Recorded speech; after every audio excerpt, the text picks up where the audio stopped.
Морам да ви раскажам една случка. Ваква смеа одамна ме нема спопаднато. Пред 10 денови дома ни се расипа климата. Викнавме мајстор, мајсторот дојде, стави фреон, ја испра климата, демек тоа било ептен здраво и си замина. Климата дуваше како нездрава, во позитивна смисла на зборот. Ама за жал таа среќа траеше цели 4 денови. Потоа си продолжи по старо, тоест повеќе дуваше ладно отколку топло. Му се јавив на маестрото и му ја опишав ситуацијата. Беше вторник. Смирениот мајсторски глас одсечно проговори. Доаѓам вечер. Помина вторник, среда, четврток, петок, сабота, ама типчето го немаше. Во недела повторно го барам. 3 пати го барам. 3 пати не се јавува. На крај преку порака му честитав 8 март, бидејќи беше 8 март. Пак без одговор. Некаде приквечер од непознат број му звониме, се јавува од прва. Веројатно се надеваше на нова жртва, ама за жал пак бевме ние досадните. И тука веќе муабетот не е важен, бидејќи од Марс се гледа дека мајсторот е Тапа Џонсон, и како мајстор, и како карактер. 0. Какви се вашите искуства со мајсторите ѕидари, електричари, водоводжии, климаджии, автомеханичари и така натаму и така натаму? Лоши ми се. Зашто? Затоа што не целосно ќе ја завршат работата, за уште еднаш да ги викнеш. Кога последен пат ви се случило тоа и зашто? За машина за пере. Дојде, ја направи и се расипа пак. Да. И пак си дојде? Да, пак дојде и повторно му плативме. Колку ви зема? Па првиот пат со делче, па мислам дека беше 1800, а вториот пат 1200.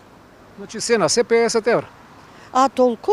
Во задниве години може да се каже негативно искуство со мајстори, не дека они не се толку мајстори, колку што веќе општеството не беше заинтересирано за нивните услуги, ја напуштија Македонија. И искуството е горшливо и лошо, пошто ги нема.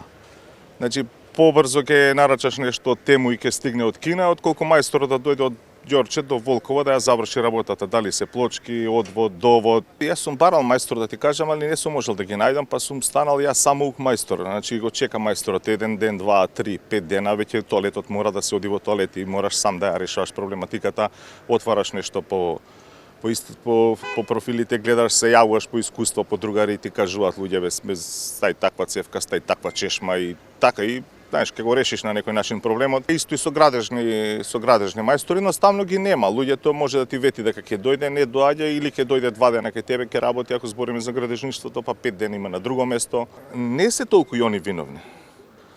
Да не речам алчност, али потребите за пари се и кај него големи, затоа да не те губи, те вика и тебе ќе ти завршам работа, на мене ќе ми заврши работа.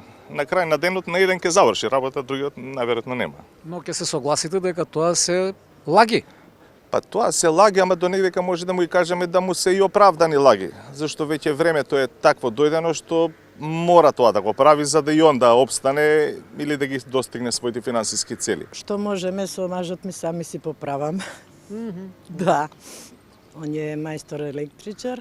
Сега веќе пошто помалци има мајстори, и многу време треба да се закаже, па као ќе дојдат, па као не сега, па после некој ден, па после чекајте.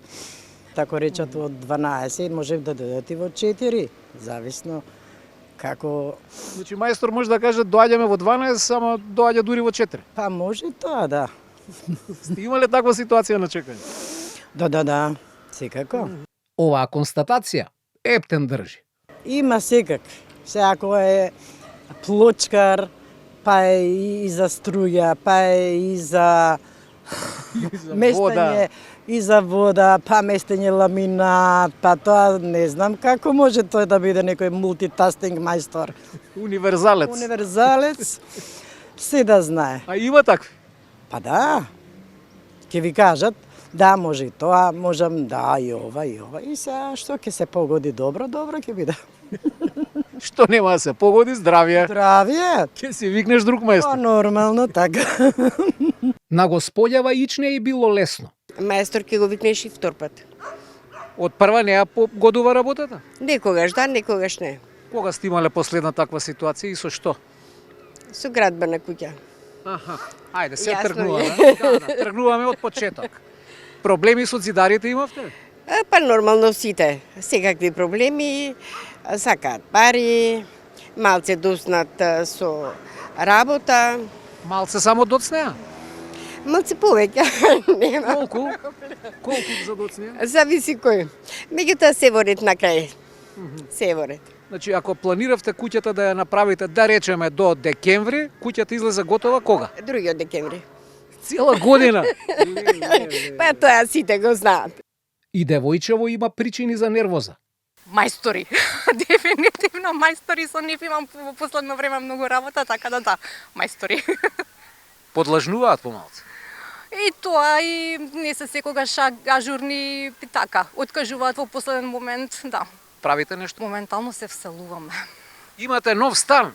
Честитки, баш убаво. Ви благодарам. Прекрасно, прекрасно. Каде е станот? Тука, во зградава. Може да ја видиме зградата? Да. Еве го, тука на кој спрат? На пети. На пети. Одлично. Колку собен? Двособен. Значи има некаде 60 на квадрат. Како за двајца доволно. Супер. За старт одлично. Е сега проблем со мајсторите. И тоа ќе помине. Има и контрапримери. Јас имам еден мајстор кој што долго време ми кречи, така да многу сум задоволна од него. Тој е тука, блиско, кога ќе се јавам, за се нешто што ми треба ќе дојде. Значи кога ќе каже доаѓам во 10, доаѓа во 10. Доаѓа во 10, Човек од многу е збор. добар пријател. Јордан, вие сте мајстор, така? Мајстор. Мајстор за што? Мајстор за столарија. Дали како мајстор се придржувавте до рок? Например, ќе кажете ќе биде готов за 10 дена и за 10 дена е готов. Ја му кажам за 10, ја му го правам за 5. Значи, Не имам друга например Работа? да земам па да го лажам. Значи кај мене немало тоа. И тоа и синот и нукот ги учам тоа, така да биде. Поштено најбо. дали денеска мајсторите се вакви какви што сте Не. биле и вие? Не, уопште не се. Значи, ќе дојде кај мене ќе работи, па ќе работи на уште едно место, па на трето. После па ќе тој материјал го направи на другиот, мора него да му направам ваму таму, ќе лажи на крајот. Тужи се, прави се, што ќе правиш. Тоа не се. Тоа не е убаво така. Не е убаво тоа. Дефинитивно има чесни и доблесни мајстори. Познавам електричар цар, Сашо се вика. Кај него нема, секогаш има решение. Гоце е невиден мајстор за коли. Бркото што ќе чепне, чепнато е. Васе водоводжијата ги решава проблемите како Балтазар. Столе молерот е легенда. После него не треба чистење. Човекот е жива педантерија. Се тоа креативни и опитни луѓе. Во нив има многу знаење, да ти е кеф да ги слушаш и да ги гледаш како работат. Епа, мајсторчиња, од такви треба да учите. Ќе бидете среќни и вие, а и ние.